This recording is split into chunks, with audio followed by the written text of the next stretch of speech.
Hello and welcome everyone. Today our topic is saving function and propensity to save. हमने aggregate demand, aggregate supply and its related components के 3 components को cover कर लिया है, जो कि है aggregate demand and its related components, aggregate supply and its related components. Next हमारा था consumption function and marginal and propensity to consume. आज हमारा टॉपिक है saving function and propensity to save. अगर अभी तक आपने कोई भी वीडियो नहीं देखी है तो आप डिस्क्रिप्शन में लिंक गिवन है, आप वहां से जाके चेक कर सकते हैं।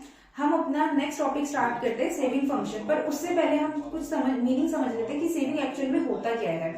इनकम जो है बेसिकली 2 पार्ट्स में डिवाइड कर रखी है हमने, जिसमें हम ये एज्यूम करके चलते हैं इनकम का फर्स्ट पार्ट हम यूज करते हैं कंजम्पशन एक्सपेंडिचर के लिए। कंजम्पशन एक्सपेंडिचर वो एक्सपेंडिचर होते हैं जो हम डे टू डे रूटीन में एक्सपेंसेस करते हैं या फिर डे टू डे नीड को पूरा करने के लिए जिन चीजों पे हम एक्सपेंस करते हैं वो हमारा कंजम्पशन फंक्शन होता है, कंजम्पशन एक्सपेंडिचर होता है, not function. Function is the relationship between consumption and income. Next हमारा आता है सेविंग। जब हम अपनी सारी की सारी कंजम्पशंस को पूरा कर लेते हैं, हम डे टू डे अपनी सारी नीड्स को कवर कर लेते हैं, तो जो कुछ पार्ट हमारे पास बचता है इनकम का, वो हम कहाँ यूज करते हैं, सेविंग पॉइंट ऑफ व्यू से। इस रीजन से समटाइम्स हमारी सेविंग नेगेटिव भी होती है, समटाइम्स हमारी सेविंग 0 भी होती है, समटाइम्स हमारी सेविंग पॉजिटिव भी होती है। नेगेटिव होने का रीजन ये है जब हमारी इनकम लेवल 0 होगी और कंजम्पशन हमारी ज्यादा होगी, क्योंकि कंजम्पशन हमारी इनकम भले ही 0 हो, हम कुछ ना कुछ कंज्यूम करते ही करते हैं। जिसे हमने लास्ट लेक्चर में स्टडी किया था, ऑटोनोमस कंजम्पशन।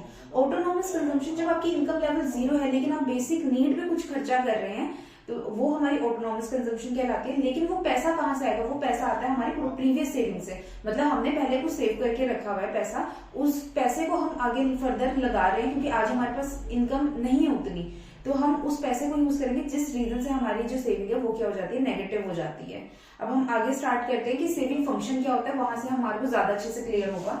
जैसे कि इसमें बताया saving function is this, saving is the excess of income. मतलब कि इनकम जब हमारी एक्सेस हो जाएगी कंजम्पशन के कंपैरेटिवली, यानी कि हमारी इनकम ज्यादा है, कंजम्पशन हमारी कम है, तो जो कुछ हिस्सा हमारा रह जाएगा वो हम सेविंग पॉइंट ऑफ व्यू से ले लेंगे। हमारी एक्चुअल में income is equal to consumption plus saving, ये रहता है हमारा एक स्टैंडर्ड इक्वेशन। यानी कि इनकम का कुछ पार्ट कंजम्पशन एक्सपेंडिचर में रहेगा और कुछ पार्ट हमारा सेविंग पॉइंट ऑफ व्यू से रहता है। तो उसके थ्रू, इस इक्वेशन के थ्रू हमने सेविंग का फॉर्मूला निकाला, saving is equal to income minus consumption. Relationship between saving and income is known as saving function. Saving function जो है वो है रिलेशनशिप है सेविंग और इनकम का। Saving is equal to function of income. Next हमारा क्या आता है, अब हमने ये डायग्राम है, डायग्राम के थ्रू हमारे को पता चलेगा कि हमारी सेविंग कैसी रहती है। जब हमारी इनकम 0 थी, हमारे वाई एक्सिस पे हमारा इनकम है और वाई एक्सिस पे हमारी क्या है, सेविंग है। जिसमें से कि जब हमारी इनकम 0 है पर हमारी सेविंग क्या है, माइनस में है। वो माइनस में क्यों चली जाती है? ये वो पॉइंट ऑफ टाइम होता है जब हम ऑटोनोमस कंजम्पशन कर रहे होते हैं, यानी कि हमारी कंजम्पशन क्या है, कुछ ना कुछ हमारे को कंज्यूम करना ही पड़ता है, हमारी इनकम 0 है।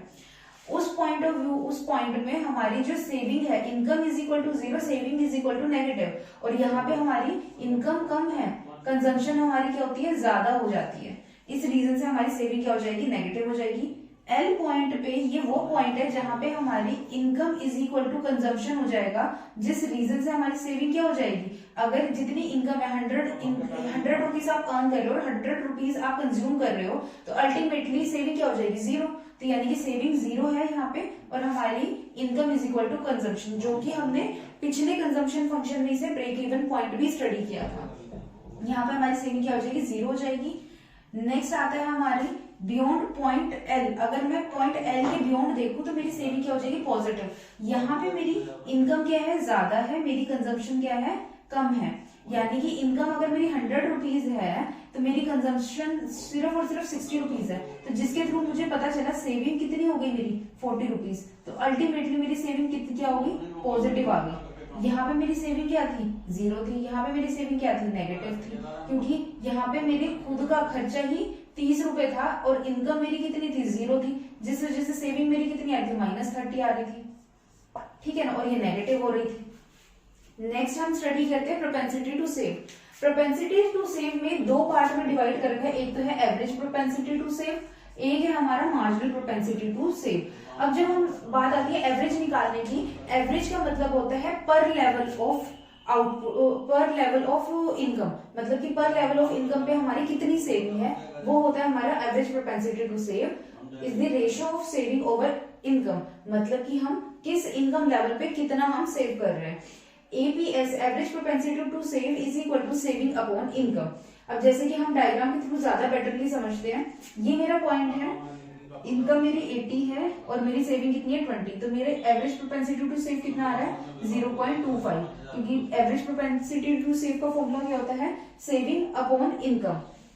नेक्स्ट मेरा पॉइंट बी है, पॉइंट बी पे हमारी इनकम कितनी है 160 और सेविंग कितनी है 80, तो यानी कि मेरी एवरेज प्रोपेंसिटी टू सेव कितनी आ रही है 0.5, जिससे कि मेरे को ये पता चलेगा कि मेरी हर लेवल ऑफ इनकम पर कितनी मेरी प्रोपेंसिटी टू सेव है, हम कितना सेव कर रहे हैं।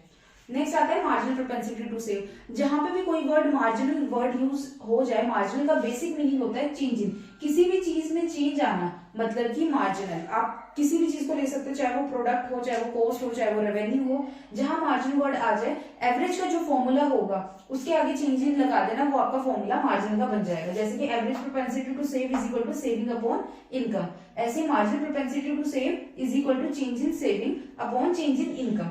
दोनों में चेंज जो आ रहा है वही हमारा क्या है, मार्जिन प्रोपेंसिटी टू सेव। अब हम डायग्राम के थ्रू ज्यादा बेटरली समझते हैं।